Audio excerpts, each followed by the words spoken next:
What's going on? What's going on? We back. Boxing 101, man. I guess it's the afternoon, evening edition, man. We up in here doing what we does. Letting it percolate. What's going on, everybody in the building? We're gonna talk it out, man. We talk about a few things, going on in boxing right now. Been saying this all day. Billy Joe Saunders' fate will be decided. Billy Joe Saunders' fate will be decided tomorrow, from what I'm hearing.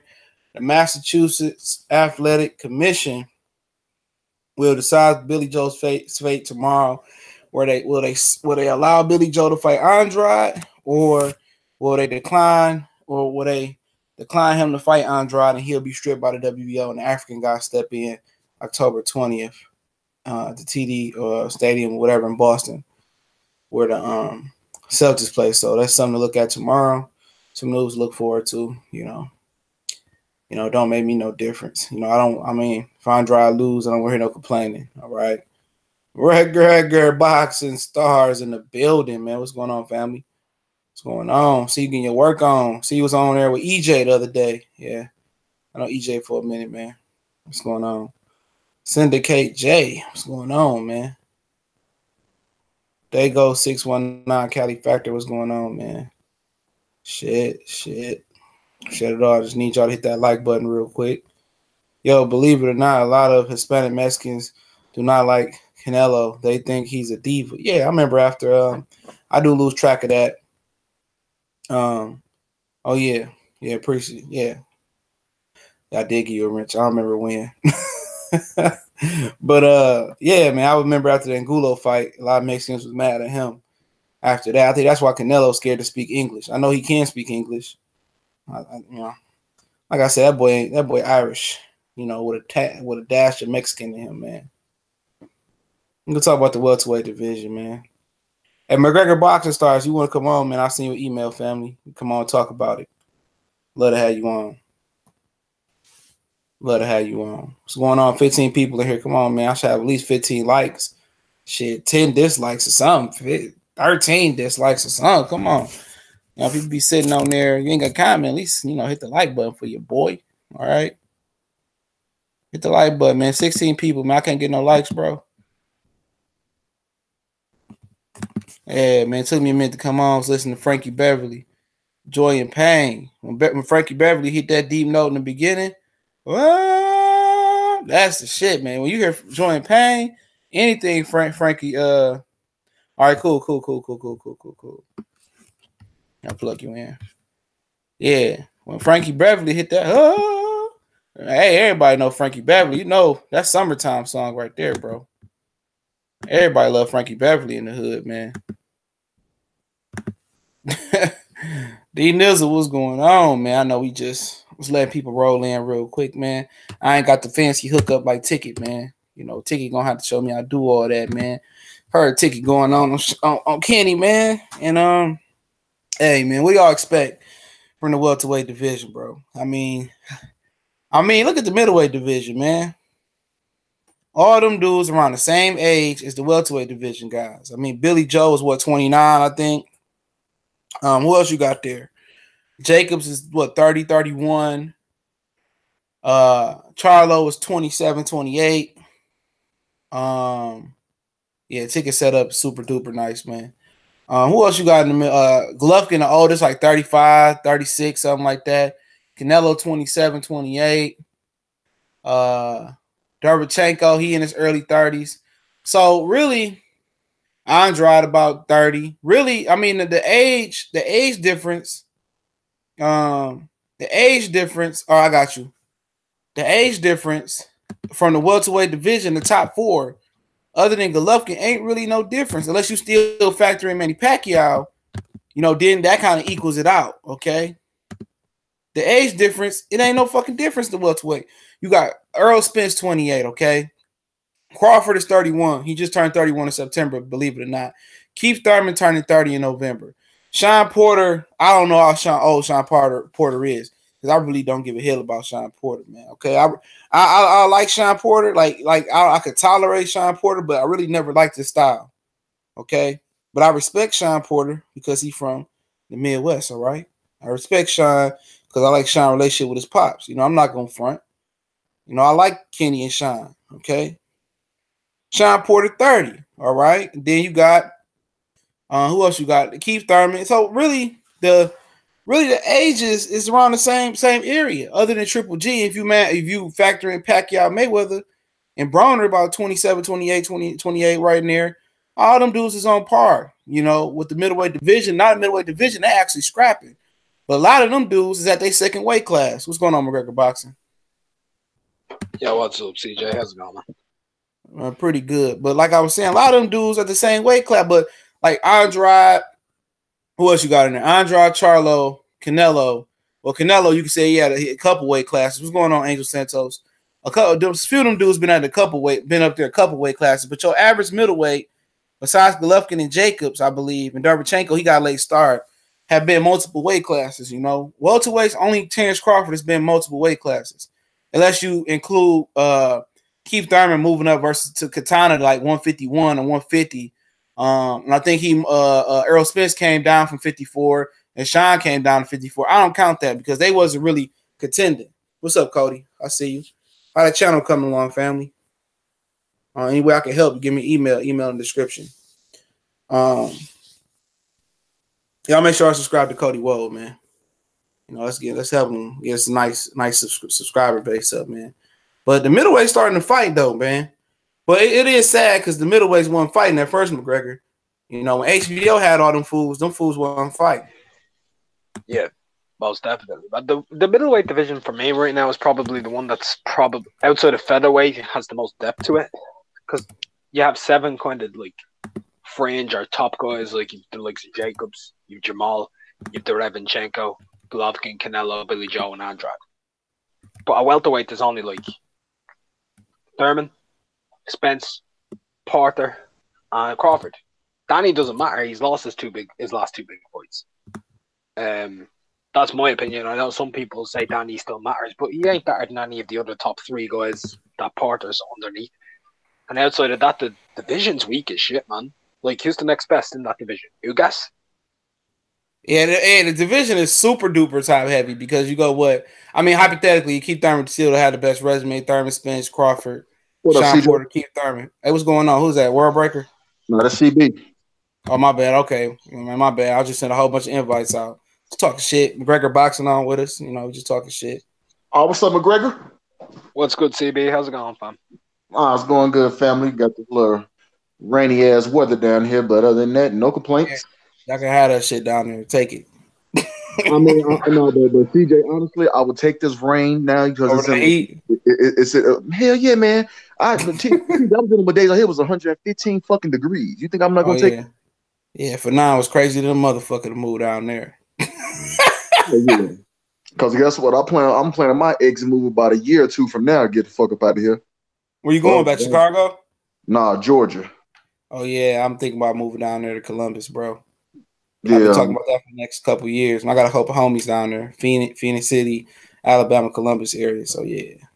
Yeah, we're moving to Georgia, so I'm gonna probably work this oil field for a little bit, you know, have way more than enough money saved up and then head to Georgia. Yeah, Texas hot as a motherfucker. Georgia straight. It's too fucking hot, man. I'm talking about man, the sun literally like burns your skin, like no joke. At least, I mean, I don't think you're close to Houston, is you? Houston hot and humid. No, it's like Florida. No. That shit death. Houston and San Antonio is just like Houston because that San Antonio and Houston is a 2-hour drive away. So San Antonio, it'd be like 115 degrees, but the humidity be 100%. Like hell yeah, that's how Detroit is. It got that fucking humidity, but then they got that southern heat. But Florida got that humidity and that heat. What's going on, Battle Rifle? I mean, I already know, bro. Trust me, I was staying in Ocala for a minute, Central Florida, man, going back and forth. Man, I went down to Miami, 1 year for about a week. That's the most overrated fucking vacation destination, dog. Yeah, it is. Ain't shit to do in Miami, especially if you don't like to party. Ain't nothing to do in Miami but party. And the shopping is over fucking rated. Now Tampa, my spot, bro. That's just my personal opinion. Now I gotta check Tampa out. Oh, Tampa, nice. It's like a mix between like Central Florida and South Florida. Tampa, real straight, bro. Tampa. Miami, it'd be too maybe trying to get niggas in Miami. You know, I don't like to just go to the tourist spots, nigga. I be like being in the hood. That's just exactly. That's just what I do, man. Cause all the best shit. No, because I mean, it ain't no fun if you go into a tourist spots. That shit lame as hell. Like it's gonna be tourist boring. Anything you go to. Yeah, you know what I'm saying?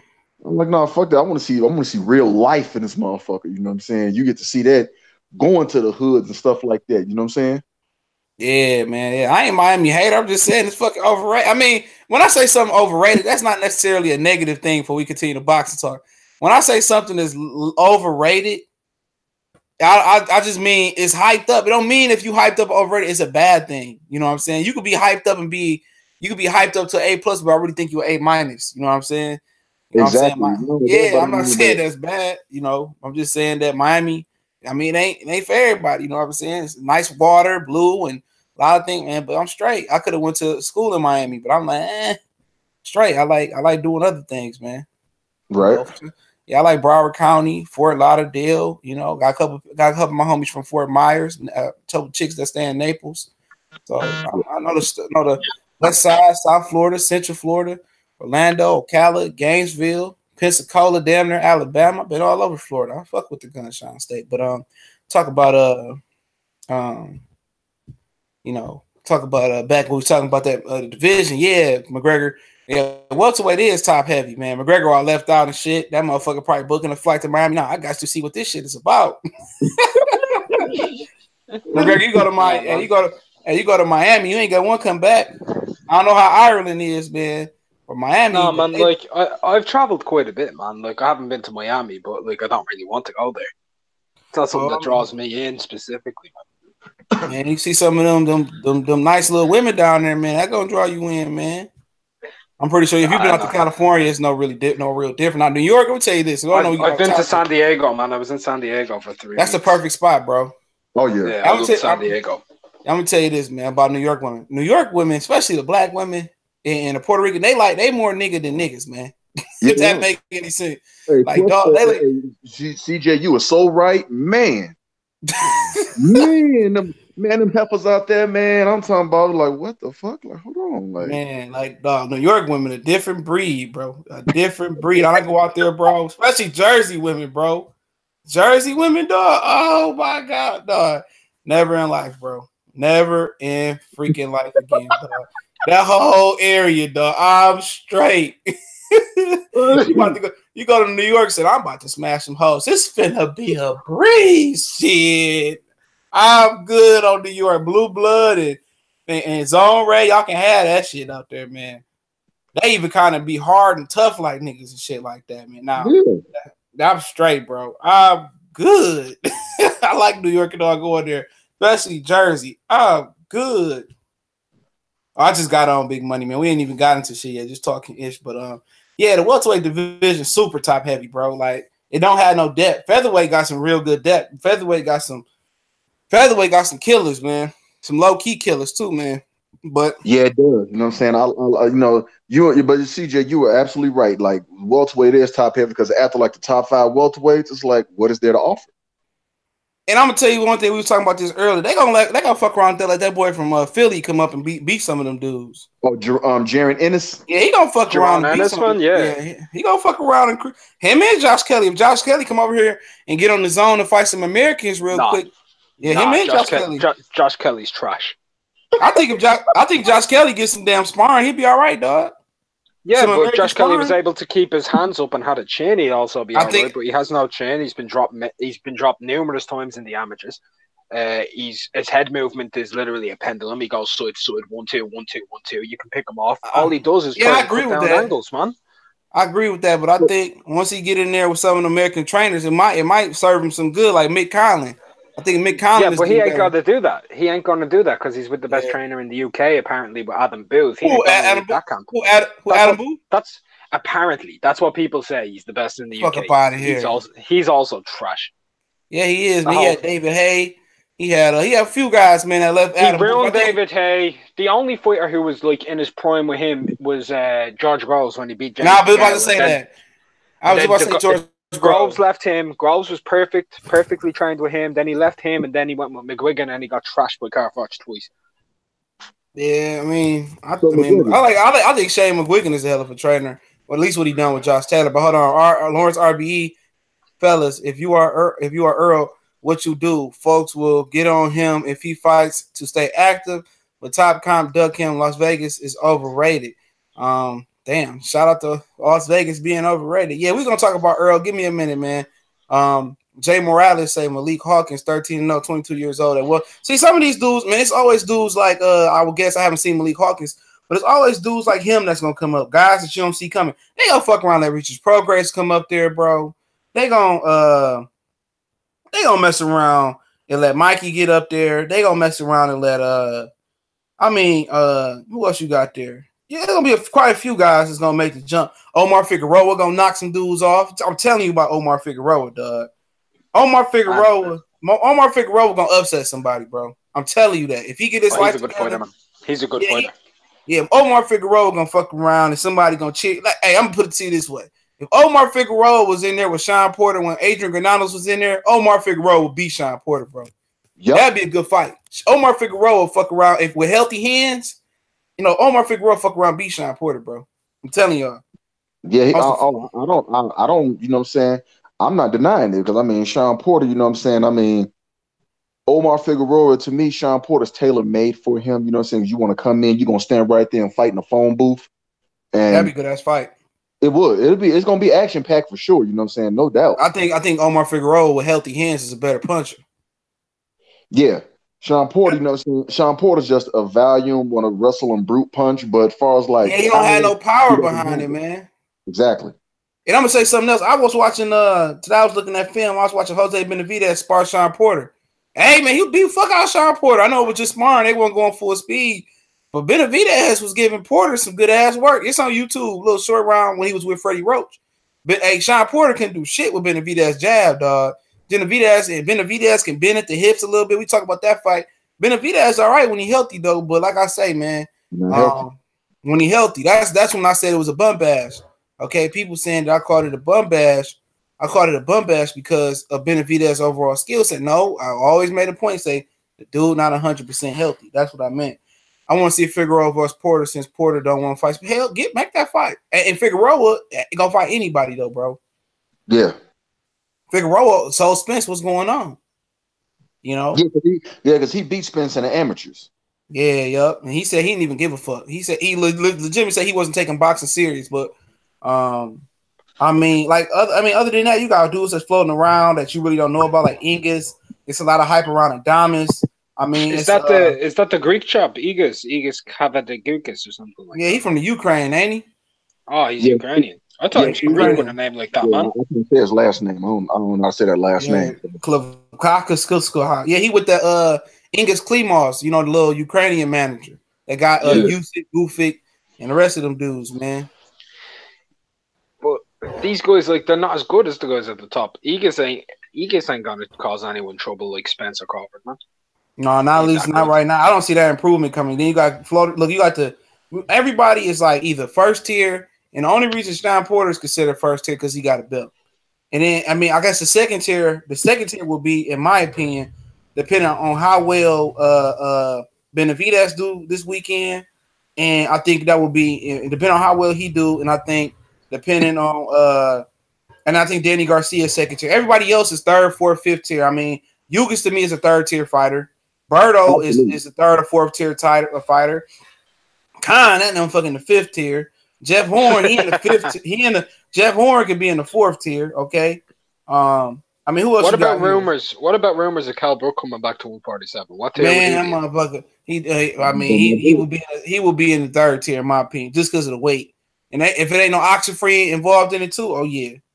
I mean, Rashidi Ellis is in that developmental stage with Josh Kelly, Connor Ben, and Jaron Ennis. So I ain't gonna break him. Devin Alexander, he third or fourth. The only way this division heats up, man, is if people move up or someone comes down as well. Or somebody like Rashidi Ellis, put it all together. You know, Jaron Ennis start getting on the fast track. You know I want to see. He should start like upping his caliber now. He's got what? How many fights has Jerron got? 20, 21, 22 with 19. He said by 2020 he won't be a title shot, right, CB? Yeah, he did. Yeah, by 2020. So I like it that he's bringing himself along slowly, not trying to rush himself. Because I mean, you know, you get to protect the craft. Hold on, real quick. Okay. Hold on, real quick. Hey, Battle Rifle, put your send your email, fam. I'll let you on. Go ahead. Yeah, but I mean, that's a smart thing to do. You know, all these prospects trying to rush it. He's bringing himself along, you know, the right way, getting more experience and getting more rounds and all that. So that's a good thing. But I know, I know, and guys like I know a motherfucker like Terrence Crawford. He just turned 31. He might want to get on. You trying to let the fight build? You know what I'm saying? Like he gonna build his way out his prime because they say a prize fighter's prime is like 27 to like 32. So he got one more prime year. Yeah. And also I want to say I want to say about Also I want to say as well is that somebody asked about Sean Porter. And somebody asked about Sean Porter, and I think Sean Porter is a tier 1 welterweight because he got a belt. You know, that's other the only than reason that, why he's really tier 2. I call him tier 2, man, because like he lost his 2 biggest fights in his career, which was Kell Brook and Keith Thurman. So yeah, but hey, I just give him tier 1 because he's a champion. You know what I'm saying? That's why I give him tier 1. But I mean, and then you always got a wild card too. I'm gonna tell you what the wild card is too before we really get in depth on this division. I'm gonna tell you what the real wild card is. The real wild card is inactivity in this division. Yep, that's the real wild card. A lot of these dudes gonna get beat because they ain't active. You know, they gonna think they cherry picking. You know, some of these younger guys, and you know, I'm gonna just tell you this: if Khan was to get back active and get back fit, you know, Khan can upset some of these dudes, bro. I'm gonna just be honest. If he can get active and fit, see Khan when he fought Samuel Vargas, he ain't fit, bro. I don't know if he ever can get back fit, but some of these dudes, he might sneak up and beat some of these dudes, bro. If they don't fight more than once a year, if he get on the regular schedule, which Khan will probably never get back on the regular schedule. Yeah, if he get back fit, he's just too much of the David Hayes celebrity type. But like maybe him, who else you got out there? Jamal James, Ugis, if he really dedicated to his craft. Some of these dudes could fuck around and upset some of these guys, man. Like Jesse Vargas and Delorme, I don't see them upset nobody, bro. No, that's just they garbage, both of them. Like just Jesse Vargas shows what level he's at, man, when with that fight. Why are we surprised though? Why are we surprised? I'm not surprised.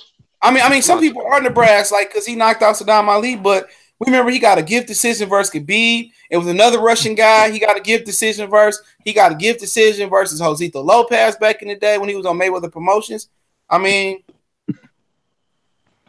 you know, the funny thing is, I think almost every fight Josito Lopez has been in, he's hurt his competition at that latter half of the fight. You know, with like Timothy Bradley and Saddam Ali. Yeah, Timothy.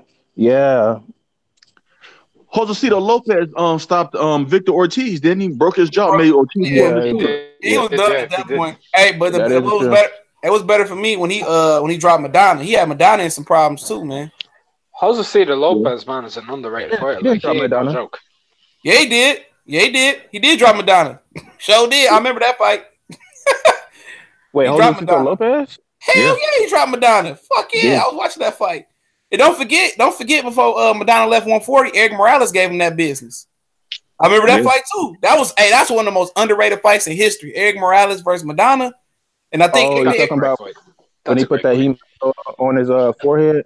And hell yeah, Eric Morales fought to the end. You know, then he fought Danny. I think he fought Danny after that. He gave Danny some issues too, man. You talking about Morales? Yeah, he gave Danny some issues, man. That was in Houston, I think. Yeah, and then Danny they were trying to make Morales like a 4 or 5 division champion or something like that, and then Danny was supposed to be set up to lose.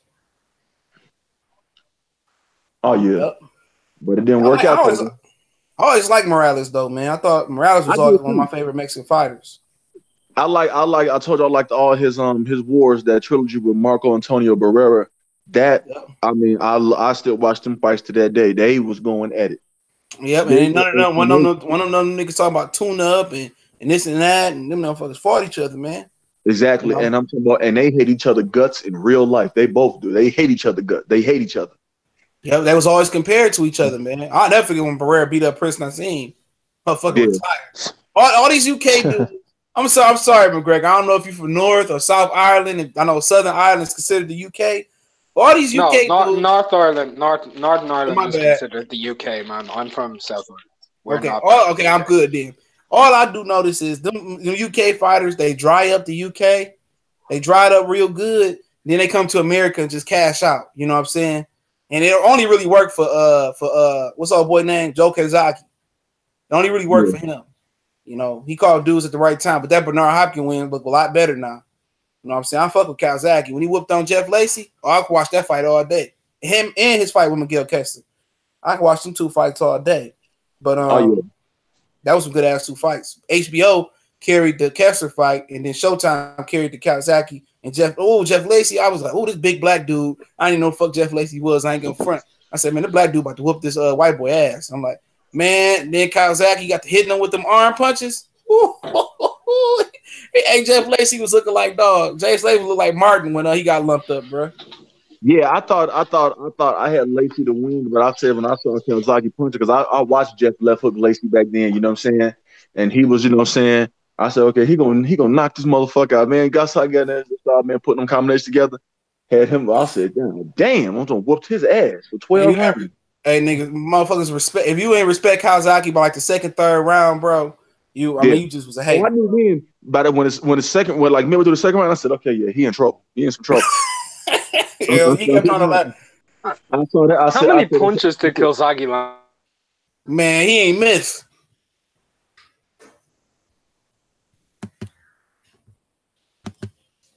Oh damn! Everybody done dropped off. Shit, everybody be back. Everybody be back. Let me see if I can get everybody back online. You know they do that, man. We wasn't even talking bad about nobody, bro.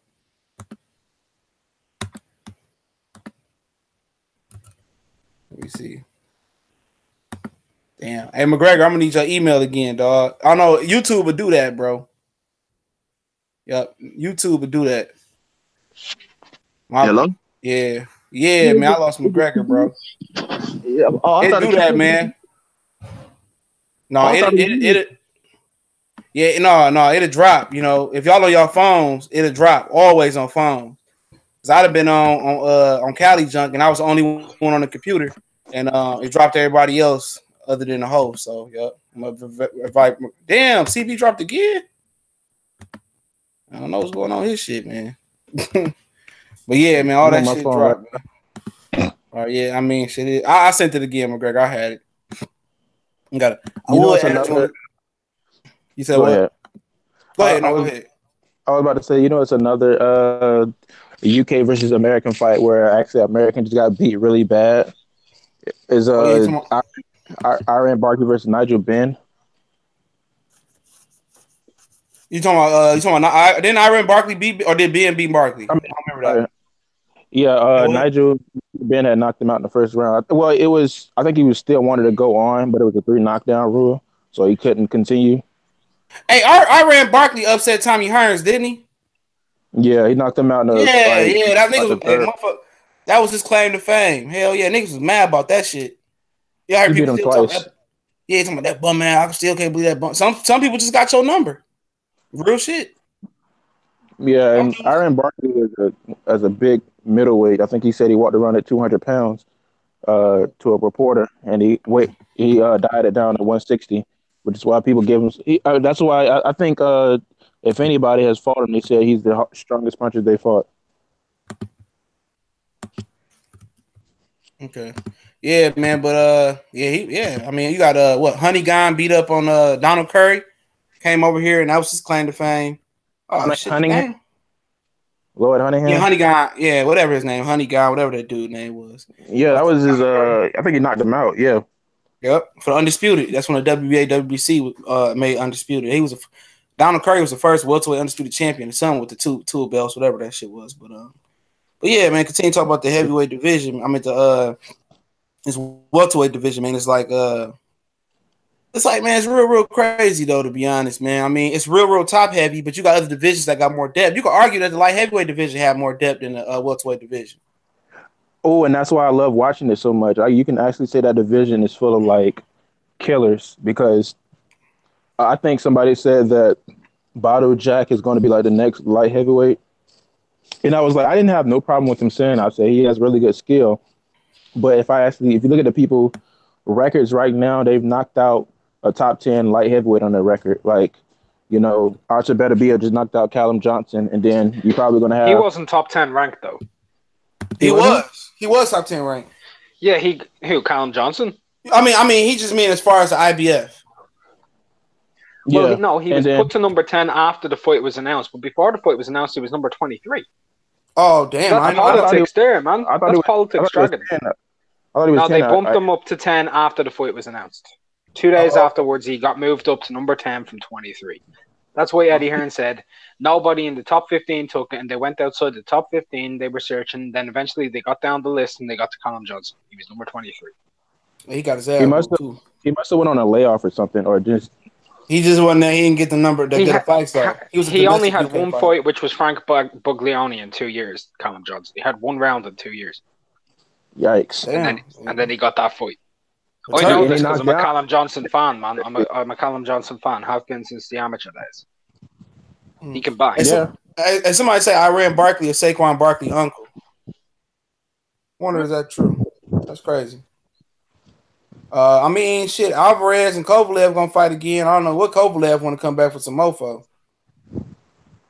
Alvarez is a killer, man. Yeah, he got a really good jab. He got a really good jab, man. And he's a great jab. He's got a great overhand, and he can put his punches together. And that footwork is underrated at light heavy. Yeah, and then Kovalev got dropped to number 11. Yeah, it's crazy because he was the top guy, and he got beat. And I think that I thought Sergey Kovalev was going to be like one of the top guys before Bivol came around and beat Sullivan Barrera. I wasn't expecting that knockout at all. Like I thought tell me about it, bro. Because I thought it was probably going to be slightly competitive. I saw his earlier fights, like in Russia, and I was like, he's probably going to give him a little trouble, but he knocked him out, and it was a good fight. Yeah, man, he was punching like the Energizer Bunny. It was good, man. He's got hands and he's got hand speed as well. He's dangerous. I think there was one. I think there was have you guys seen the fight between Terry Norris and Nick Rupa? I ain't caught that one. I've seen that. It was like Terry Norris. I think the guy he fought is named Nick Rupa. He's been knocked out a couple of times, but he has a really good chin also, though. So the thing is, I think Terry Norris. I think he was like older in his career, and he just kept banging him, and he ended up like just outpointing this guy. He ended up stopping him like in the 8th round, but it was just like it was almost like Bivol versus Barrera.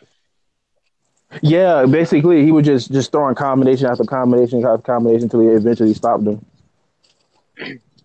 Yeah, ridiculous, man. Oh yeah, I'm about to watch the game, Antonio. Man, I'm catching the Yankee game too, man. I'm sitting there downstairs, but yeah, talking about going back to the welterweights, man. Like I say, man, Delorme wasn't even in the top 10. I mean, you can't convince me he's a top 10 welterweight, man. But I mean, as far as them, man. I mean, for Earl, man, what should Earl do? Getting back to the super chat question, I mean, if I was him, I'd be trying to hash a deal out with ESPN, man. See if I can hash out that deal with ESPN too. Like, I think he should. If the other guys don't fight him, man, the only thing he can do, I don't want to see him move up. I want to see him try and get that division. At least fight Crawford on the way out, bro. And I think people will respect if him and Crawford, whoever win, him or Crawford, how many times they fight, whoever come on top, they will say in that era that was the best welterweight, no matter what happened. And I'd like to see him fight Danny, man. I'd like to see him fight Danny. Man, Danny ain't coming back. Danny ain't coming back. This is the big reason why you can't have a super series in the welterweight division because the fighters won't sign up unless it's man, you can't do that. You can't do that. The fighters will be looking for too much money. I mean, the next boxing super series, in my opinion, should be the light heavyweights. You can get that locked in. They're not looking for too much money, and then probably the featherweights as well. Oh man, the featherweights ain't gonna do it, man. Especially Leo Santa Cruz, bro. What's up, KQKC Box? What's going on, family? I don't know, man. Them dudes too bougie down there, bro. That Leo Santa Cruz, Gary Russell Jr. fight that was fucking hype for me, man. That's a great fight. Is it on? Man, they trying to force Leo to take the fight. He said he's trying to push the fight back to December. They want him to fight in November. So, man, it is what it is, man. Do you think he has a chance of winning the Super Series? Because I think the only guy who gives him a problem is Tete, and I've always thought is like the truth. But the thing is, it's one of those things. Like even if he beats Tete, he's probably gonna shoot right up again. So if he goes to another division, it's kind of See, I wanted to see him I'll fight. be honest, man. Go ahead. I'll be honest. I don't even think Tete is second favorite in that tournament. I think if you look at his resume, he hasn't beaten anybody at all. Anybody at all. Everyone he's beaten is trash. Like, I mean, I think I guess people just looking at his size, though. You know what I'm saying? He like what 5'10", 5'11", but I think Emmanuel Rodriguez, is pretty good too. Man, like in that tournament, I think if he ends up fighting someone like Ryan Burnett or Daenerys, never mind the new way, I think he gets starched. Who, Tite or Nuyuwa? Tite. I think Tite gets starched if he fights Nito, Daenerys, or Burnett, never mind the new way.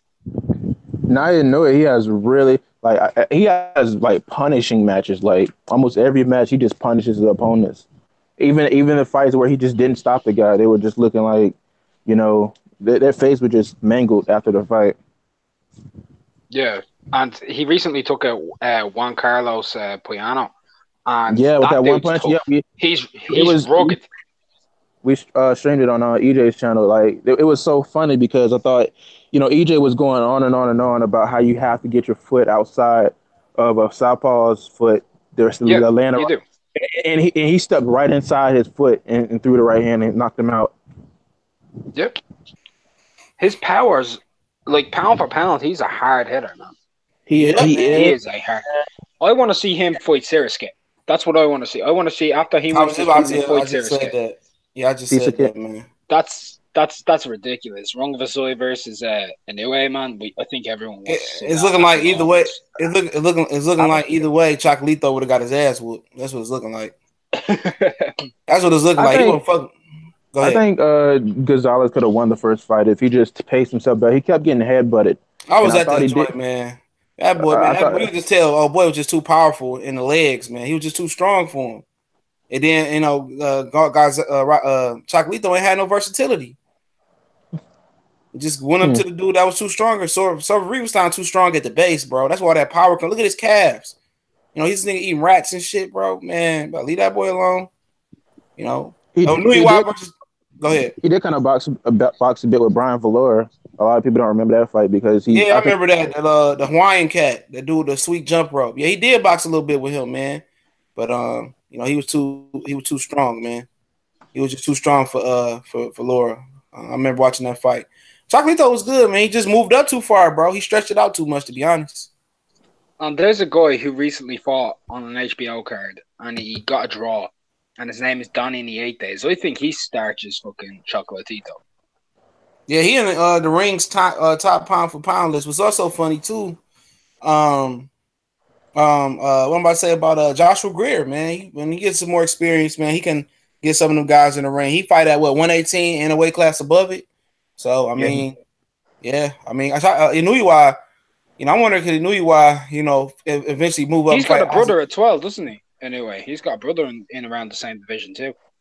Yeah, I was wondering can Inuyuwa eventually move up and face Isaac Dogbay before he move up, and that'd be a straight little fight. But I think Isaac Dogbay might be about to lead that division.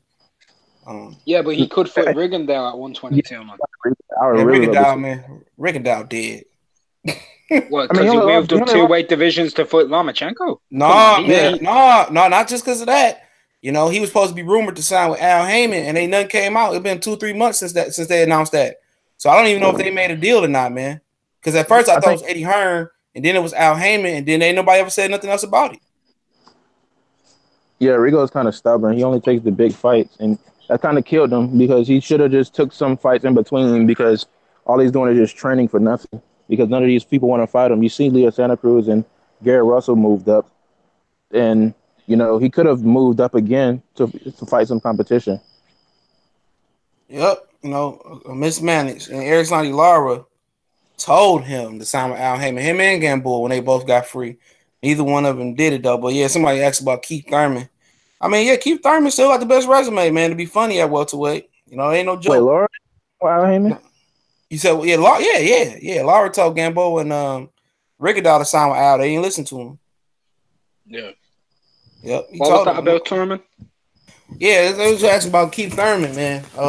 No, somebody said Chris Ward said no Keith Thurman. I think that was him.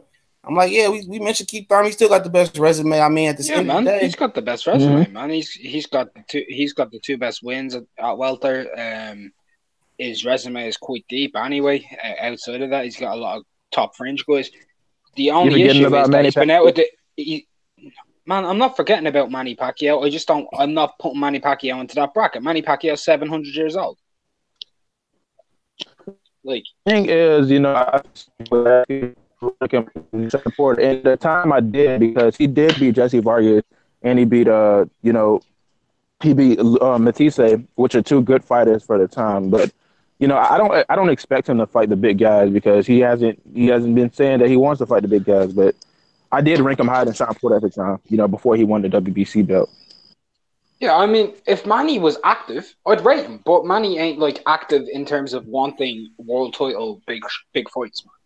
Yeah, you gotta put Manny Pacquiao. You gotta put Manny Pacquiao on like the grandfather in. You know what I'm saying? If he wanted to fight the big fights, he could just grandfather in any fights he want. Him and Floyd. So I don't really rank them either, to be honest. Because if we were to take it all at pound for pound of active fighters at pound for pound, Manny Pacquiao's got the best resume hands down of active fighters. How was Marquez when Timothy Bradley fought him? How what? You remember when Timothy Bradley fought Marquez? I was wondering how old he was. Who, Marquez? Yeah. He probably was like 37. Oh, man. Yeah, he probably about 37. But people was picking Marquez to win. Ash Kicker Product say if you're going to say Thurman has the best resume at welterweight, then you might as well say Floyd has the best resume at welterweight since Floyd just is as active as Thurman. That's true. That is true.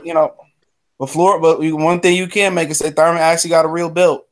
Actually, that's not true. That's not true, because when was the last time Floyd actually fought at welterweight? It was like 3.5 years ago. Most of his fights were at 154. Man. Oh, didn't he fight Andre Berto? What, in 2000? Was it 2015? He fought Andre Berto? Was it? Yes, so that's like 3 years. I think that's 3 years ago. Yeah, what's up, Games PP? I mean, it is what it is, man. I mean, thing about Keith Thurman, man, is fuck Keith Thurman, dog. You know what I'm saying? I mean, he started all this shit, bro. Legitimately, he started all of this. Once Keith Thurman once he stops playing the golden child over in Asia and inspiring people on the streets, I'll take him a bit more seriously. Hey, dog, he started all this Earl Spence fear shit, bro. Think about it. He started it, bro. When he was 15-0, he could have just took care of Earl Spence. We wouldn't even be talking about it right now. He would have beat Earl Spence at 15-0, in my opinion. Okay? Actually, I disagree. I think Danny started it because you remember when the reporter asked him, Danny, would you like to fight Errol Spence? And Danny was like, I think he has to get his name up a little bit. You said, well, you was breaking up. Say that again. Okay, so you remember how, can you hear me now? Yeah, you good. Okay, so you remember how Fight Hype had apparently asked Danny Garcia would he like to fight Errol Spence? And he was like, I think he has to get his name up a little bit more, fight his way through. I think he said something like that along those lines. And him and Andre Berto said that too. That video was 4 years ago. Yeah, I mean, but I think Keith Thurman, when he was 15-0, man, and then the Floyd sparring shit, but Keith Thurman could have fought that man, dog. And I'm not saying that he should have gave a dude 15-0 a shot. But if he would have fought him then, he'd have beat Earl Spence. He'd have been in the Erickson Lubin position, building himself back up. And it is what it is. Keith Thurman legitimately, dog, started fighting once a year. 2015, he fought once. 2016, he fought once. 2017, he fought once. He on track not even to fight once this year. And plus, he was looked at as the lineal, kind of like the lineal welterweight champion. He was looked at as that guy. And he just gave up, and everybody started waiting on that guy. Sean Porter started waiting on that guy. He wanted to rematch. Danny Garcia wanted to rematch. He started waiting on that guy. Everybody was waiting for Keith Thurman. Even Terrence Crawford was shooting for Keith Thurman over Earl Spence. Remember that. Ain't none of them niggas want to fight Earl Spence. None of them. Everybody wanted to go for Keith Thurman. He supposed to shoot for the stars. But Keith Thurman held this division up. He's single-handedly responsible for this, bro. Single-handedly responsible for this division, man. Sean Porter hasn't said anything, but he's apparently supposed to have a good reason why he's not fighting Errol Spence. But I keep hearing people say, Cali keep hearing, if you heard behind the scenes, obviously, man, I'm light with ticket, dog. I don't give a hell. I don't care about nothing because if I pay for shit, but I pay for Showtime every month, and I say, well, damn, I can't afford to pay the $15 or $13 of my bill of Showtime. You know what Showtime gonna say? They gonna cut that shit off. well, you ain't got your Showtime money this month. But you know what's going on behind the scenes is, man, my dog had to get this and my daughter need that. So, man, y'all just, charge me on the back end of the year and not pay the for. No, they don't want to hear that. No, that's basically what they telling us. Oh, man, I got a great. I don't care about his reason, bro. I don't believe nothing. Man. Like, what's actually a good enough reason to dodge a fight when you're a world champion with another world champion? I can't think of anything. Unless, like, you're sick or you've got an injury, you have no. If you're going to fight another opponent that's like a top tier opponent, instead, and he committed. And look. And he committed to fighting him. Hi, sir. Hi, sir. Hi, sir. Yeah, I'm gonna fight you next. It's the easiest fight to make. Like, dude, like, bro. Like, bro, and I told everybody, people say, why you so hard on Sean? Because I already knew what they was about, bro. I knew Sean Porter wasn't gonna take this fight, bro. But I'm holding out faith. I'm trying to be positive. But like I say before, bro, you suckered y'all into that Danny and Sean fight, bro. They suckered y'all into that, and I told y'all what they was gonna do. You knew exactly what they was gonna do. They had told you that coming into the fight, and then all of a sudden, 2 weeks or 3 weeks before the fight, they committed to fight Errol Spence. Like, come on, bro. And as far as what should Errol do, I know I'm gonna ask you a question right here. Hold on, Ash Kicking Products say any fighter that don't want a fight can come up with a good reason. If the fans want it, it should happen. Exactly. You know what I'm saying? But Breon say if anyone really thought they could beat Earl, then they would just do it anything to fight him. Because if you beat Earl, you are looked at as a king of 147, guaranteed pound for pound. So yeah, if any of them dudes fight each other, they fight Earl. They looked at that. But if I'm Earl, bro, I'm going straight to ESPN. I'm not going through Top Rank if I don't have to. I'm getting I'm gonna get a network deal with ESPN. I'm gonna put the pressure on Showtime, even if I got a bluff to force their hand, bro. Because Al gonna ride with Earl despite whatever he gonna do. Don't forget, David Benavidez took $250,000 from Top Rank and signed with Top Rank, while they thought that his contract with Samson Boxing wasn't valid. And then when Samson Boxing was going to take him to court and sue both of Top Rank and David Benavidez, Al Heyman is the one that returned the $250,000 to Top Rank. Al Heyman returned the money. So Al Heyman advised David Benavidez to take the contract with Top Rank. Al Heyman can still advise Earl, and he can go over to ESPN. Go to Top Rank. He's still gonna do what's in the best interest for Earl. If Earl want to do it, he gonna read over the contract, tell Earl the sticking points, and you want to do it or not, I'm gonna ride with you. Same thing for Earl. Same thing for Sean and Keith and the rest of them. Oh, you don't want to fight Earl? Okay, we ain't gotta do that. We can go set you up with a fight versus Jesse Vargas. He gonna do what's best for the fighter. He don't do what's best for PBC first. He do what's best for the individual fighter. Y'all gotta remember that. Earl Spence. I'm going on vacation to Jamaica. For a few weeks, enjoy your vacation to Jamaica. I'm not mad at you, but at the end of the day, you need to be handling business. You need to be business one-on-one, bro. If you really grew up in the streets, you really was a hustler, business one-on-one, you supposed to be out here bluff, calling a bluff. If they don't get me in the Sean Porter fight, I'm walking away from that joint, bro. I swear to God, I'll walk away from PBC and hash out a deal. I'll call Eddie Hearn up for a 2 or 3 fight deal, because guess what? The same 2 or 3 fights you get with Eddie Hearn is the same 2 or 3 fights you're gonna get with Showtime next year. That's the same 2 or 3 fights you're gonna get next year. I'm just telling the truth, man. Y'all still there? Yeah.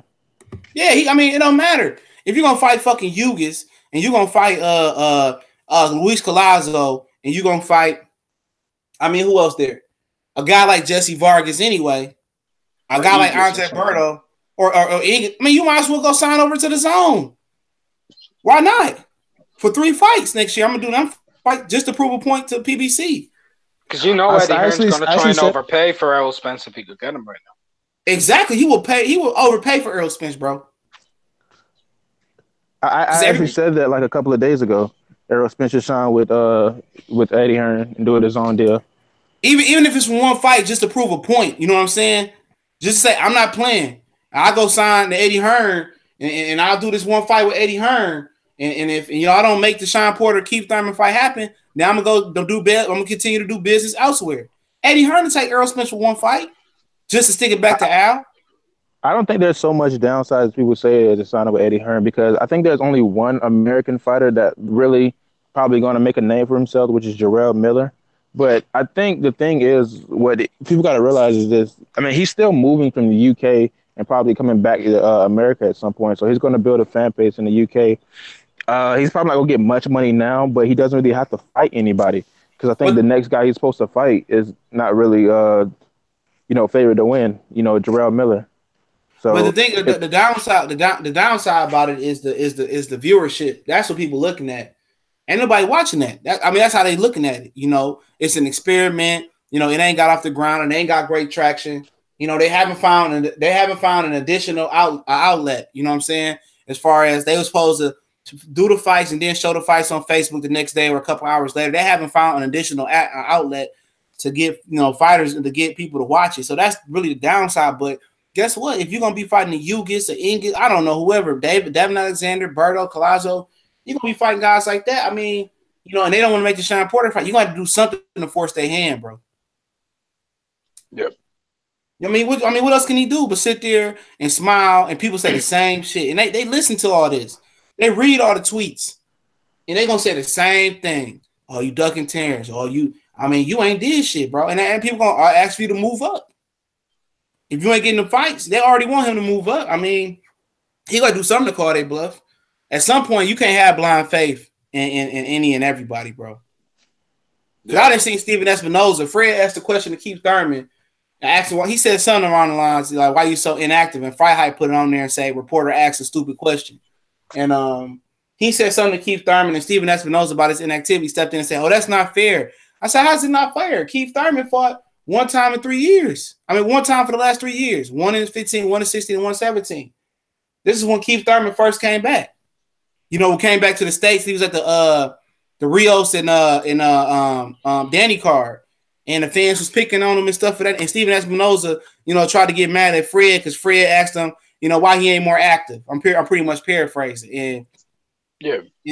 And Steven Espinoza jumped in and protected him like that was his young. Oh man, I'm telling you, man. And I ain't never said PBC Showtime was perfect, but I got a dog ass feeling that with these new fight dates, you still ain't gonna get the fights that you want to see. I guarantee you it. You still not gonna get the fights y'all want to see with this new Fox deal. You might get one or maybe two total, but you won't get many. Yeah, you might get some additional ones, man. You might get a couple more with the extra fight, but it's not how they gonna say, well, now these fighters gotta fight each other and they gotta fight no, these niggas still gonna be doing the same shit 1 time a year, 2 times a year. Be on my boat, feed my fish, be in the club drinking bottles, get my check and get out. These dudes don't love boxing, bro. They don't. Mm-hmm. They don't. If you look at Tank when Adrian Broner did that little 24/8, whatever it was, 24/8 show, and whatever it was called. Tank looked like he hated boxing, bro. Hold on, super chat in the building. What's going on, Sam? Which post-fight brawl was more crazy? Conor Khabib, Tyson Fury 2, Tyson Holyfield 2, Bo Galata, or Mayweather Judah? I'm gonna go ahead and say Khabib, bro, because old boy jumped off the ring, though. Yeah. And then it called, and I know Tyson and Holyfield, they was fighting. That had carried out to the casinos. Okay, that carried. What's up, Marlon? So Icy Sims, that carried out to the casinos. But Khabib, man, they carried out. The people was getting ass whipped out in Vegas too. They was spitting on people getting knocked out. So, that carried into the crowd and everything, man. Lots of people started. Paul Pierce got into it. I'm gonna tell you what, wasn't nothing more crazy than the Malice at the Palace, dog. I never seen nothing like that, bro. They got the Pistons and the Patriots got the banging with the fighting with the crowd. That shit was the craziest shit I ever seen. I ain't never seen nothing that crazy. Go ahead. Galata and Bo was actually it lasted a long time, longer than people actually expected it to. Because the fight did break out in crowds and stuff. It started in the ring and it started spreading. It was like Galata was Polish, right? Yeah, he was Polish. Yeah, man. Hell yeah. Yup. Polish people was going crazy with Brian Jennings. I think he ended up stopping Spilka or beating Spilka. One of my girls in Philly was telling me she boxed. She was telling me that it was real bad that night. That they was fighting and disrespecting people, black people. So they said that was really, really a bad one too. It wasn't as bad as those. But yeah, man. Wasn't there a brawl this year, man? Wasn't there a brawl like during the Tyson Fury and Safari fight, like in Tyson? I think that was that was more entertaining than the fucking. No, that was the first one. Safari. That was the first one. Oh, they yeah, got you're the right. banging in the crowd. I remember that, bro. They got the banging in the crowd. That shit was crazy, bro. Didn't you tell me that those people just came there specifically to fight McGregor? Yeah, there was so that's part of the traveler community, man. Diego Ponchito is a 6'4" middleweight. I seen a 6'6", I think a 6'5" junior middleweight. Dude like a crackhead, bro. I can't remember the dude's name. Don't forget with Andre the real uncle. Oh yeah, Leon. He got a son that's fine. I mean, he was on the run for months, wasn't he? Yeah, no, they got him like a month later, but he got cleared of all that shit like 2 months ago, 3 months ago. Man, that was the craziest punch I've ever seen. Yeah, but I understand. I was there that night when Andre the Real got hit on the ground versus Arthur Abraham, man. So I kind of know their frustration, but Leon shouldn't have did that, bro. You know, but they figured it out and all that. But I saw about Canelo, man. Why everybody forgetting that Canelo failed 2 drug tests? They acting like this motherfucker Scott clean and all that. Wait, Canelo's failed 2 drug tests. I thought it was 1. Yeah. No, it was 2. He failed 2. No, for the Golovkin fight, he failed 2 drug tests. It was 2 negative tests. Yeah, it was for the same thing, the A and B, right? Yeah, 2 failed drug tests. Clenbuterol in both times. Yep. Yeah. It was 2. It was like the 1 test, and then like a week or 2 later, he failed another test. You know, so they kind of made it seem like it was 1 test, but he got. You remember how Estrada said apparently that Canelo is lying. He eats Mexican meat all the time, and he doesn't pop dirty. Yeah. Well, I'm gonna tell you kind of a backstory with that. Hardcore Mexican fans fuck with Estrada. Okay, hardcore Mexican fans mess with Estrada. Kind of more the casual people, and the Mexican Americans mess with Canelo a little bit more. But your hardcore Mexican fans love Juan Estrada, bro. Yeah, he doesn't like Canelo at all. Nope. They do not like Canelo. But what's so funny, they got a similar fighting style, though. That's what's crazy about it. They both kind of slick up top, I prefer Estrada a little more than Canelo, though. I just prefer him a little more. Yeah, I would have been interested in seeing the Roman Gonzalez rematch because the first one was very entertaining. Oh yeah. Even the Sora Rivas-style rematch was real entertaining. It felt like he didn't. It felt like another Estrada showed up. He didn't throw as much as I thought he would. Well, Rivas-style, that's what I call him. Estrada. I didn't think he threw as much as I thought he would. You talking about versus the Sorg Rivas-style character? Yeah. I mean, he different though. He a little bit more powerful than Gonzalez. I think he had to respect his power a little bit more. He a little bit more awkward. And I think he a southpaw, ain't he? Estrada's orthodox. I'm talking about the other one. Rivas-style, he a southpaw, ain't he? Oh yeah, he's a southpaw. Yeah. So that could have threw him off too, though. That's a little bit different. So I mean, and I think in the second fight, Estrada can get him, man. I really think this fight is going to be a lot more competitive. But I would love to see Burchett fight Gervonta Davis, and I just really love to see that fight. He's called him out on numerous occasions, and he called out Lomachenko. But Lomachenko has since moved up, so I feel like Burchett don't do good with taller fighters. The taller guy knocked him out before, but that was at 126. But I think, he could tank some problems just based off tank inactivity again. That's another thing, inactivity. If I'm any young fighter out there, bro, all these divisions, you got the guys like Santa Cruz, Russell, your Errol Spences, your Sean Porters, your Charlos, and these dudes continue to fight once or twice a year. Well, I'm fighting 3 or 4 or 5 times a year because I have an edge on them. I'm less likely to sustain an injury. I'm more stronger. I'm probably gonna have better stamina, and I got more experience. So if I'm a younger fighter, I'm continuing to fight on a regular basis. Jaime Miguel fought 7, I think, or he going on 7. He going on 7 in December 8th. So HBO might bring him back. HBO might do 2 more fight cards. 1 for Canelo, 1 for him the week before. And didn't Errol Spence fight like 3 times a year, or before he first came? Man, when he first was coming up, he was fighting a lot. Him, Marcus Brown. Errol Spence fought 15 times in 2 years in his first 2 years. And now look at him now. You look at him now. Can't fight anyone. He fought. He people talk about 15 times being a lot, man. If you look at Tyson in his first 2 years as a pro, he fought 27 times. And look at these dudes. Can't even fight 2 times, 3 times a year. Mike Tyson used to fight like every week. That is true. I remember that. He had 5 fights in a row in 7 weeks, man. That's ridiculous. Yep. Like, if you're not going to go out in a round, go back in. You've just done like 3 months training camp. You're ready to do another fucking fight the next week if you haven't taken any damage. But it's more money right now for them to be comfortable. These dudes is too comfortable. You fight on an undercard versus a nobody, you still getting 600, 700, 800K. You open up a fight card like Tank, you getting 800, 900K. I mean, how much motivation do you need, man? These dudes is legitimately happy what they getting, bro. Gary Russell, when he fought, how many years has Tank been a pro now? That's a good question. About 3, I think. Yeah, I know. I'm gonna look it up. Hold on, let me tell you. How many fights has he had? Yeah. Hold on, I'm gonna tell you right now. Tank has had 20 fights, 19 knockouts. He turned professional in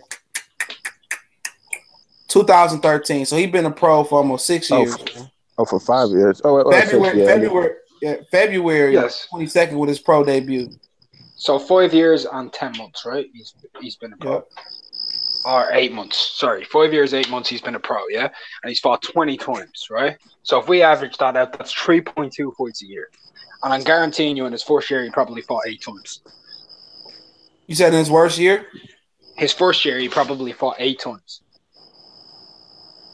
Close. You think so? 6. 1, 2, 3, 4, 5. Yep, 6 times. And then in the second year he probably fought, 6 times? And then since then it's probably 3, 3, and then 2? Nope. 1, 2, 3, 3. Then 1, 2, 3, 4, 5. So we go 6, 3, 5. 1, 2, 2, 3, and then 1 time this year. Yeah. There's a funky rhythm to that one. That's inactive as fuck, man. You're not lying, bro. You're a prospect. You're a prospect.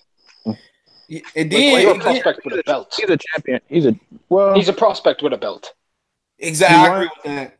I agree. I mean, I understand what you're saying, Battle Rifle, but he said as far as his level of experience, his fight level experience, man, his number of fights, he's a prospect with a belt. Like, I definitely agree with that. Exactly. Let's look at Gary Russell. I'll just, for example, okay? I just want to pick Gary Russell randomly, bro. All right. Gary Russell got 29 fights, bro, okay? 29 fights, bro. His first year, he fought 1, 2, 3, 4, 5, 6. Second year, he fought 1, 2, 3, 4, 5, 6, 7.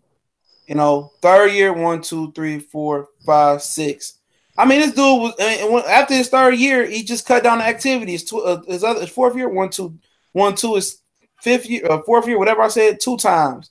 This dude when these dudes get these title shots, they get this money, they get inactive. Real shit. Yeah, that is true. Yeah, I mean, personally, I think a lot of fighters they always they sell themselves like they're short, like they sell themselves shorts a lot because I think Arrow, the way he would actually get the fighters in the ring, if he just kept making money, I know he's not going to pull a Shannon Briggs and just chase after him, but I think if he really wanted to get them to their attention, he would just fight anybody at welterweight because Errol Spence is a big enough draw where he could just get money fighting bums. He can literally fight somebody like Campo twice or Bundu twice and people would tune in. The thing is, he could make more money and just say like, I'm making money, I'm just doing my thing. And then if Keith Thurman comes back and knows that he's Errol Spence and Danny Garcia comes and make all money, then he's going to have to be demanding for that fight because he's not going to be making the same amount of money he is. I think that's how you get the top guys in there. Well, Chris Ward say you supposed to limit risk. Come on, good fella. No, you're not supposed to limit risk. It's boxing. You can lose to the 35th bum one day. You're not supposed to limit. You're supposed to stay active. That's how you stay in your prime. Remember Roger Mayweather told Floyd Mayweather, he said, man, you got to stop fighting once every blue moon, man. You got to get active or it's going to hurt you. you got to stay active, man. You know, everybody y'all conditioned to think, oh, once and twice a year so I can hold my O. Bro, you should be fighting 2 really good fighters a year and 2 other really okay fights a year. 4 times a year, everybody should be fighting once a quarter. If you lose, so be it. Why would you want to just keep putting on pounds like that? Unless you're a year-round training fighter, why would you want to just keep putting on pounds and have to lose like that? But then about that as well, you can't simulate a real fight. Go ahead. And I think Tyson said it best. The easiest part about boxing is the fighting. Is training is the hardest part. If you fight, that's kind of what you want to do. That's what you like to do. If you just really hate boxing, then you should probably get as much fighting as you can, because if you just get in one fight in a year, you're not conditioning yourself to stay at the weight you're at. You're going to keep ballooning up in weight and then coming back down. It's going to feel really, really strange when you get back in that ring. Yep. And then you really can't, you can't simulate that, bro. You can't simulate being in a real fight. You're supposed to be active. If you lose, you lose. I mean, look at fucking Oscar De La Hoya, lost plenty fights. Pacquiao lost plenty fights. Adrian Broner still relevant, lost plenty fights. Gary Russell lost to Lomachenko, plenty fights. Salido beat Lomachenko. He's still up there. Okay? All these dudes that lost before and they still there. It ain't nothing. I mean, if you don't like taking risks, then boxing ain't for you. Exactly. Like people don't realize, like, Spence fought 21 times, I think, before he won his first world title. Yeah. And then since then, he's fought twice.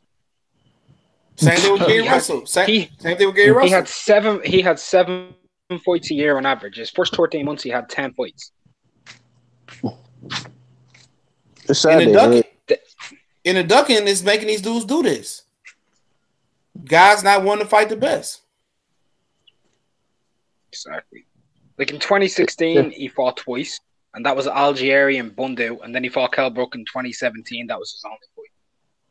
And then you look at it, when he moves up in competition, the lack of fights start coming in. That's crazy, dog. It's because the rest of them dudes don't want to be active. How you gonna be? That was 9 months, by the way. That was 9 months from Bundu to Kell Brook, and then it was 8 months until he fought Lamont Peterson, and then 5 months till he fought Ocampo. I don't know how. We're 4 months out of that fight now, and there's still no news on an Errol Spence fight. Like, you're looking at Errol Spence fighting once every 8 to 12 months now on average. And that's because of the top fighters. That's how they do it, bro. They don't. I mean, it's the WBC. They want to make a positive rule. You should have to defend. You have to be in 3 sanctioned fights a year. Real shit. You shouldn't. I mean, you have to be in 3 sanctioned fights a year. Every sanctioned belt. If you're not gonna fight 3 times a year, you a champion. So it shouldn't be no problem getting a television date. Okay. If you in a major weight, if you at 126 and above, you should be able to fight. You should have to fight 3 times a year. Real shit. That's surprising. If you're not a champion, you should fight 4 or 5 times a year. Exactly. It surprises me how Adonis Stevenson got away with this for so long. It boggles my mind. Like, how come this guy just hasn't been fighting anybody? I mean, the thing about it, his record is actually really credible. He's some really good names. It's just that how does he manage to hold on to the belt for that long? Just not defending. And then they say we didn't even know he hadn't fought his mandatory in like 3 or 4 years. Like, how do you not know that? Like today, Mauricio Sulaiman Jr. said we didn't know Tyson Fury didn't turn his drug testing papers in. Like, boy, is retarded, dog. Mauricio Sulaiman Jr. is retarded. I mean, what are you doing at your job every day? Exactly. What is the most? Because we know he ain't smart enough to run that shit. Who really running it? What is they doing, bro? That is crazy. It's like, you ever seen that movie, The Belko Experiment? I heard about that, about the drug testing and stuff. Well, the movies are basically about like these people. They put them up to get together to kill each other. But the thing of the movie, they take some people and they put them like in, I think, Colombia, and the work they do is just like non-existent. They only put them there because they knew a lot of people just wanted like an easy job, and it kind of feels that way with like the sanctioning bodies. It was like an easy job. They just paid them to be there. Yep, easy. I mean, easy. These dudes can get together, get a Magic Johnson, or get a Warren Buffett or somebody like that, and they can easily get them dudes in there and have somebody in there get them a union shop to go on and get them some benefits. Every fighter pay a certain percentage of their purse, and they have a big old unionized thing and have somebody that they trust run it. You know what I'm saying? And you can have them branch off, and all the union can employ some the right sanctioning belt bodies in. But these dudes don't have a boss mentality, dog. There's not too many bosses in the sport of boxing. You look at Manny Pacquiao. He was an employee mentality. You know what I'm saying? Bernard Hopkins claimed to be a boss, employee mentality. You want an all-time great fighter. You greater than Oscar De La Hoya, in my opinion, all time. You working for this clown. How? Shane Mosley, the same thing. All these dudes was Oscar De La Hoya had a boss mentality. Floyd, that's made him different, a boss mentality. And they still making money on the back end. Look at Terrence Crawford, employee mentality. You won't have a lot of bosses in boxing, bro. Do you know who really impresses me, man? Like, I'm not on the hype train, but Usyk, he really impresses me because, like, in his I think it was his 9th fight or his 8th fight, he fought Glavatsky for the world title, and since then it's been nothing but world titles, unifications, and undisputed while winning it. But the thing about him and Lomachenko, Derevchenko, them dudes gotta fight like that because they don't have no choice. They don't have a fan base over here, and they older. You know, they gotta push. You know what I'm saying? They gotta do it. They forced to do it. You know, it ain't okay. I don't want to take all these 20 fucking tune-up fights. Trust me, I got a lot of fights in the World Series of Boxing and amateur fights. I know I can fight. You know what I'm saying? But like at the same time, it still impresses me, man, because like he fights everybody, like everyone, like, and he's cleaned out an entire division. Like there ain't no disputing who's the best at fucking. Exactly, he's the only champion in boxing. He's the only current champion in boxing, but he gonna whoop AJ. I guarantee you. I'm putting bread on that, bro. I'm putting bread on that. I'm putting bread on that. I hope because the odds is gonna be in your favor. He gonna fuck AJ up, bro. I have a lot of faith in Usyk because I think his skill is really good. I think I remember when he first fought Glowacki, I had put up like $1,000 on it, but it didn't go through. I could have won an easy $1,000. But the thing is, the people. I think it was some people that was criticizing him that was saying that. Do you remember the odds on him against Glavatsky? By the way, man, do you remember the odds on that? He was 2-1. It was. Yeah, it was. It was like 160, 120 or something like that, or it was something like that. I went on Bovada. That's the betting site I go on, and I remember people was criticizing his resume. They was like, "What? There's nobody at Cruiserweight though." I'm like, no. Every single person he's fought was a killer. They knocked out most of their competition, and they did knock out another top 10 guy. I mean, they probably knocked out at least 2 because if you look at Cruiserweight is stacked. But a lot of people in America, they don't like Cruiserweight, bro. It's not appealing. Americans look at Cruiserweight, and even I'm talking about the hardcore and purist fans. They look at Cruiserweight and say, "Why you not a heavyweight?" They don't respect Cruiserweight. All of them guys that was at Cruiserweight, they just don't respect him. I think he fought Michael Hunter. Michael Hunter was a really, really good fighter. That was a good fight. That was a really good fight. Michael Hunter can fight, but guess what? People didn't respect that fight because why he in that heavyweight? He not gonna get his respect. Like every other cruiserweight till we go to heavyweight. Same thing for Evander Holyfield.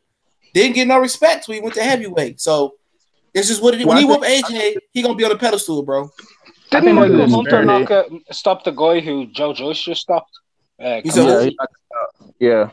You said what?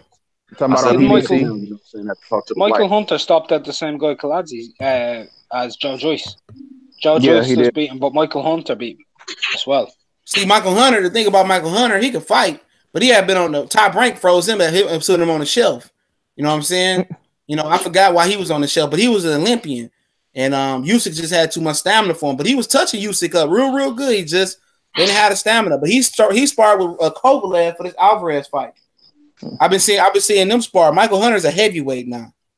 Michael Hunter's fighting he's fighting this weekend, isn't he? He's fighting against what's his name?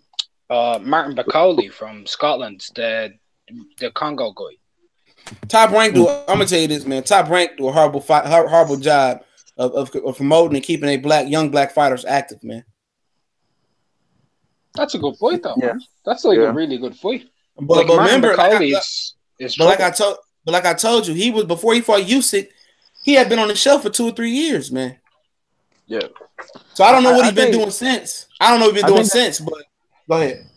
I think people have to realize there's still a disparity between cruiserweight and heavyweight because there didn't used to be cruiserweights, and it was rare you just find guys just that big dominating because the guys who dominated was around 200 pounds.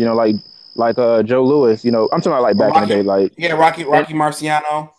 And Rocky Marciano was small. I think he was like around One 185 at best. So the thing is, his heaviest I think he weighed in ever was 191 pounds ever. Other than that, he always weighed in at like 184. And then, also if you look at two battle rifle, if you look at if you look at Tyson and Joe Frazier and George Foreman, they wasn't that big. Tyson in his prime. The thing is, like, it's funny because when George Foreman came, I think the biggest he probably weighed in was probably like 223 or something.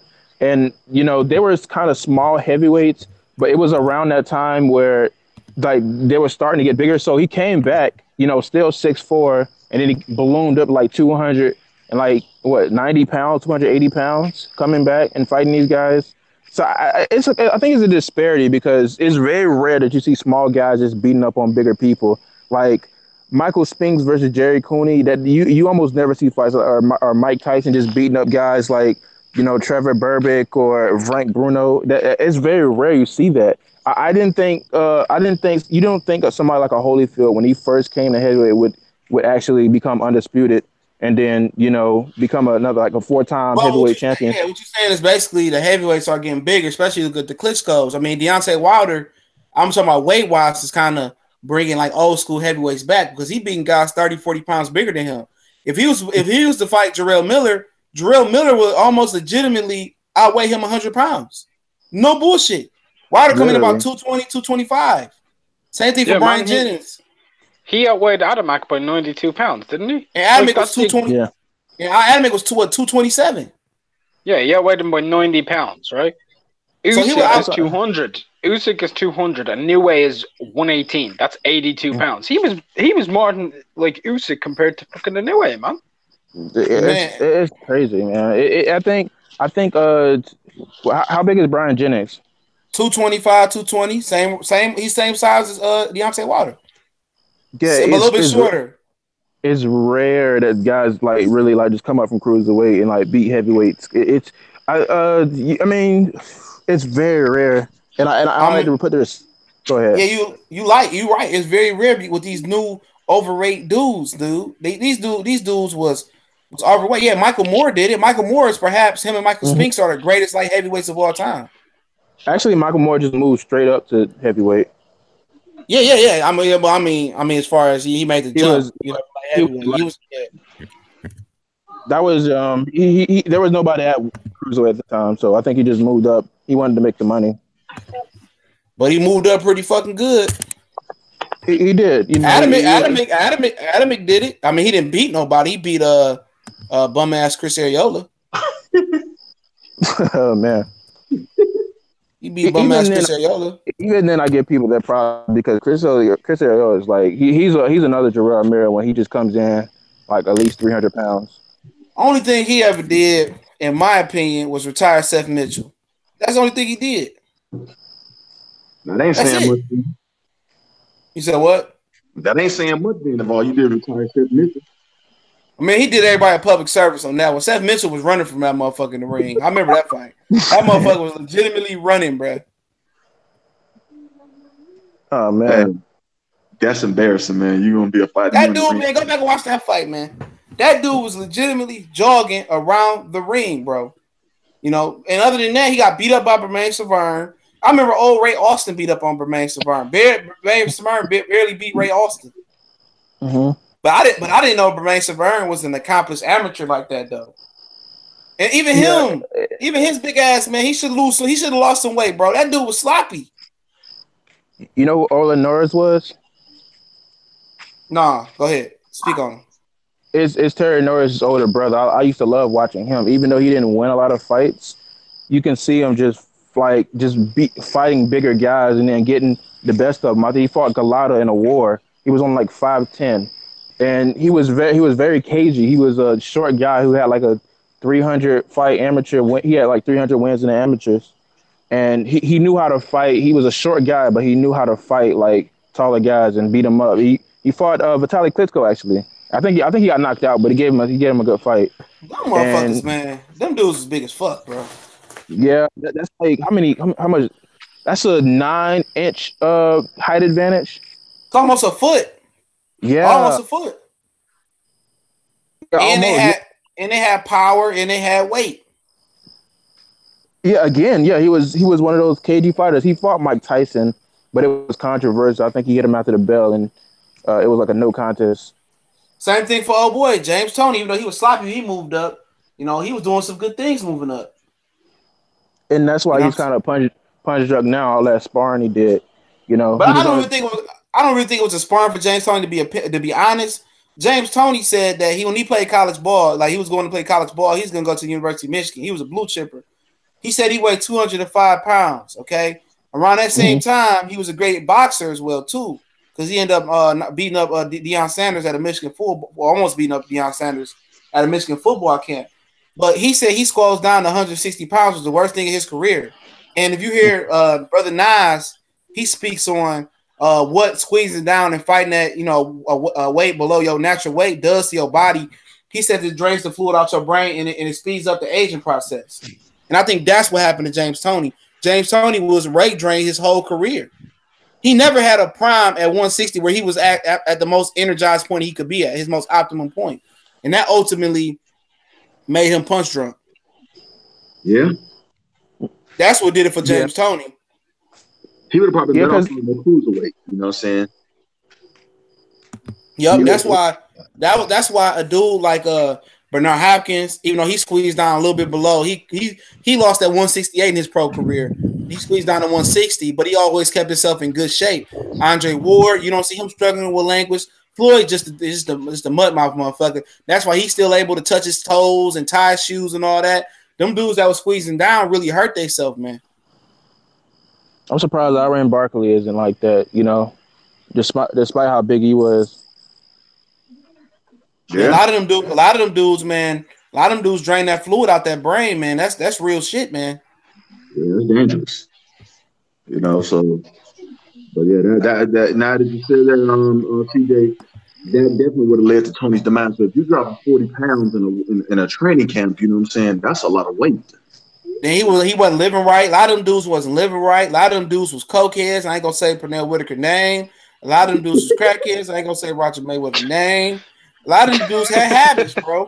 Don't forget, it was the tough and the cocaine and crack. A lot of these dudes was fighting as crackheads, bro. A lot of these dudes would have been failed to vital random drug testing, man. A lot of these dudes would have followed that random drug testing, bro. You know who's one guy who people used to say, oh, he beat up this smaller guy. And I'm like, I keep looking at this guy, and this guy looks extremely big for his weight. Willie Monroe looks extremely big for 160. I think I'm the only one that thinks that because his back looks freaking huge. He has like a cruiserweight upper body. It's weird. And, you know, Willie Monroe, he looks a lot bigger than 160 in my opinion. Yeah, but he can't hit worse shit at 160, so he go up to any weight, he going to get killed. Yeah, he started off at 154.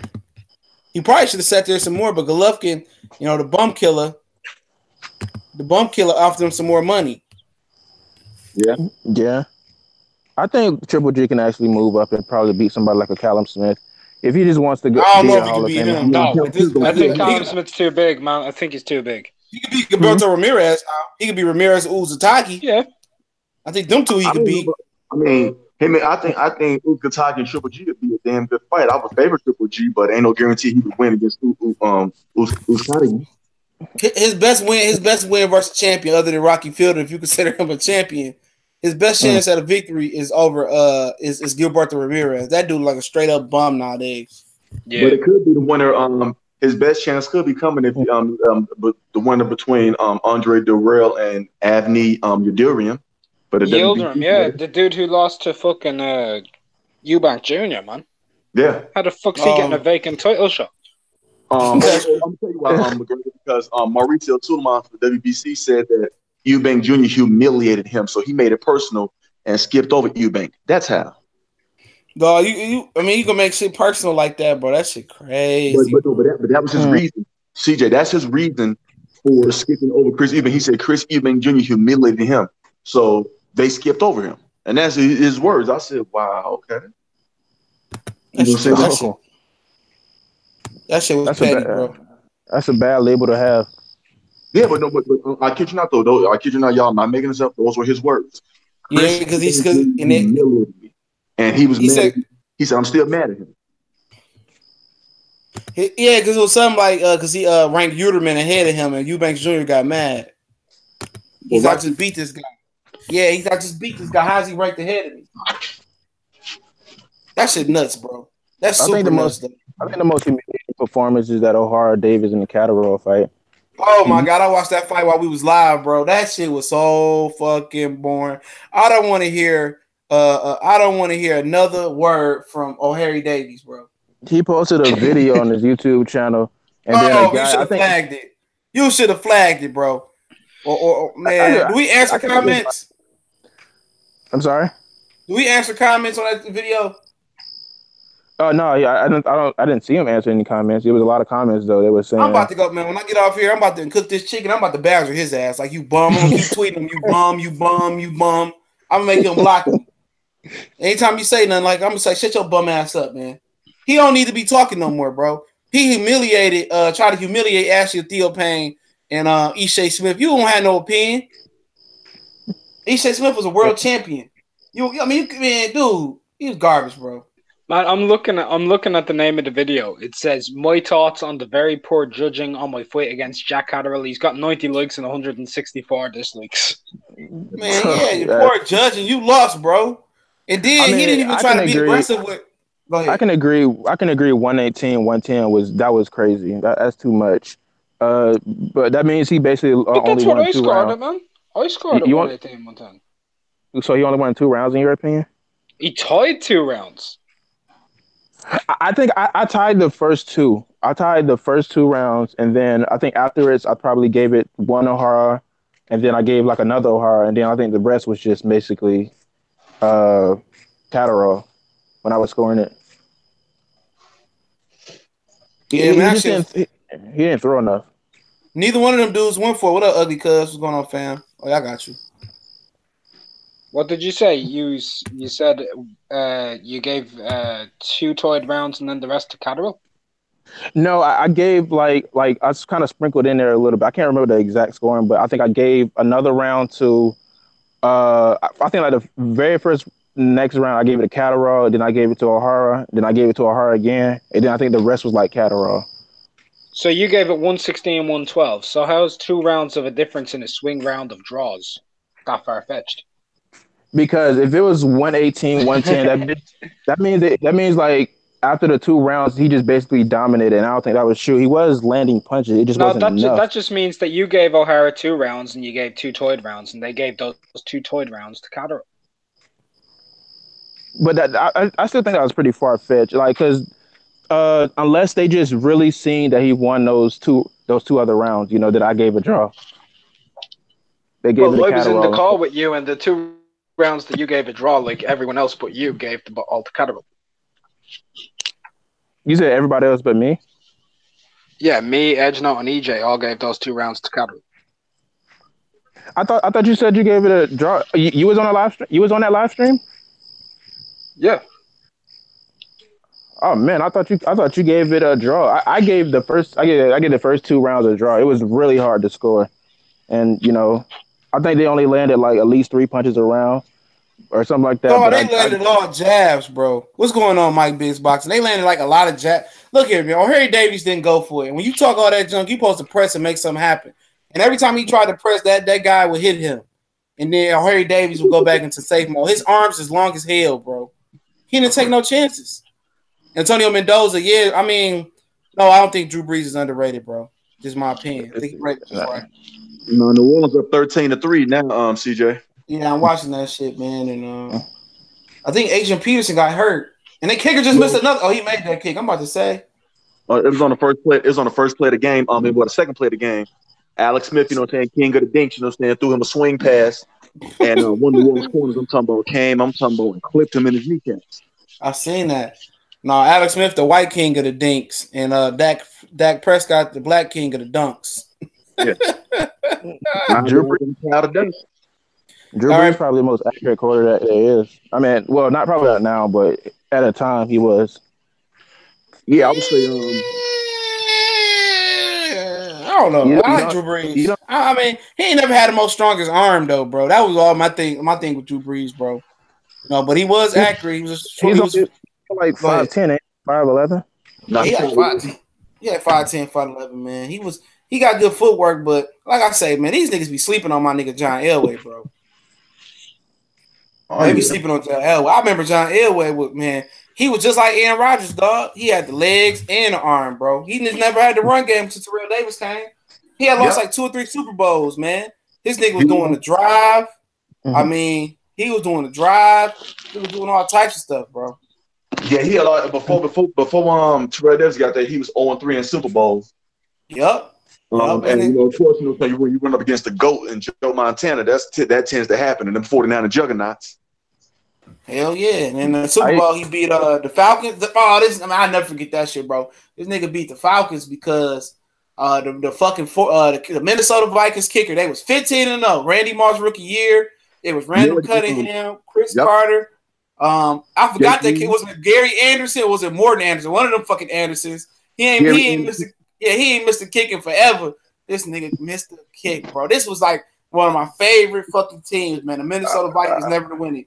Oh man, you talking about the guy who apparently like went to Canada afterwards? He just retired after that. Like he retired after that shit, man. He ain't had no choice. Man, Chris Carter never sniffed the Super Bowl again, bro. They had Robert Smith. They had a squad 15-1, and then you got the worst Super Bowl of all fucking time. One of the worst. The fucking Falcons got killed when they were doing that Dirty Bird dance with Jamal Anderson, Chris Chandler. Man, they got fucking smoked, bro. Yeah. Fucking Denver smoked. Then the next year, Denver beat up on Brett Favre in the Packers. Nah, Denver won their first Super Bowl beating Brett Favre in the Packers out in San Diego. Oh, then the rematch had to get against the Falcons then. Yeah, they repeated down there in Miami against the Falcons. That shit was pitiful, bro. That Minnesota team, you got Randy Moss, you got Chris Carter, you got Jake Reed, you got Robert Smith, Randall Cunningham at the quarterback position. I forgot who they tight end with. They had a good ass tight end too. I was like, man, what the fuck? Like, how they even let him? You know what I'm saying? And I'll be honest, I thought I had picked Minnesota to win the Super Bowl because I said they finna beat Atlanta. And I didn't see Denver. I didn't see. There was no way Denver was going to be able to beat them. They had no answer for Randy Moss or the Chris Carter. They had no answer. Mainly for they drop everybody again. No, I'm still here. I gotta jump out though. There's these chat. Oh yeah, I know you. I know you don't talk football, McGregor. Appreciate it, family. It's nothing to do with that, man. It's 2:00 in the morning. Oh, you 2:00 in the morning, Ireland? Yeah. Hey, what y'all eat at 2:00 in the morning in Ireland before I let you off? Like, man, if you want to get something to eat, what the hell? Where would you go in Ireland and get you something to eat at, man? Chinese places and pizza only, man. Y'all got Chinese places over there? Man, you're asking me if Chinese people are all over the world? I didn't know they was in Ireland, man. Remember, I ain't never been to Ireland, man. I ain't know Chinese places. I ain't know they had Chinese food over there. I'm kind of shocked y'all got fucking pizza. Ireland's multicultural, man. Ireland's man, I didn't know that. They make it seem like America the only fucking melting pot. They got 1,000 foods. We fat fucks over here. So it's a culture shock, McGregor. Huh? Hey, McGregor, what you gonna get for the Chinese place? Nothing, man. I'm going to sleep. Oh, okay. Okay. Hey, y'all be hey, McGregor, if I let you go, y'all be missing dogs and cats over there? Nah, fuck that shit, man. Fuck that shit. All right, man. Appreciate it, man. Peace out, guys. That motherfucker be over there missing dogs and cat. Be like, where Puncho go, man? Oh yeah, I think that's China. Yeah, no, nigga, that's every Chinese place, nigga. You better check your Chinese place, nigga. When the last time you seen a meat truck pull up to Ching Chong Fong number 4, man? Yeah, hey, I went to a motherfucking Chinese spot in fucking Queens. I was out in New York. It was a Chinese spot out there, man. Me and my girl went up a couple years ago and shit. And they gave her some chopsticks, and she ain't seen no sweet and sour chicken, no shit like that on the fucking menu. She fucked around and embarrassed us and walked out that motherfucker. I'm like, oh shit. Hell I think there was yeah. one case. I think there was one case. I don't know if I want to ruin people's image of Chinese places, but you remember how they barely. It was fake. It was fake. You know, just so you guys know. But they were saying that Chinese places supposedly the pork they was putting in your fried rice was rats, and it was cutting them up and stuff like that. You know, it was fake. It turned out to be fake, but it was like it was weird. They was doing that for a long time. These Chinese places wasn't getting any customers. Yeah, that I shit mean, was I'm not crazy. surprised. I'm not Yes. surprised. You know what I'm saying? Like, that's just what it is. Hell yeah, shit. I gotta log off. I gotta cut this chicken, man. I appreciate y'all for rolling with us. Shout out to everybody that joined us. Mike the Big Boxing. What's going on, family? What Salute, it do? Mike How the B. family doing, family? What's going on? How the family? JMJ21. Yeah, I'm about to get on off, man. I appreciate y'all for rolling through. Appreciate it. I might go live again. I don't know, man, depending on how I'm feeling. But appreciate it, Battle Rifle, man. I'm gonna have to plug you in, family. Hey, Battle Rifle, email me, man. My email is in the description, man. The Boxing Clinic 313. Email me so I can plug you in. The Google network down, Google Plus, so I can't add you right now. The network down. Somebody hacked that shit or something, but we gone.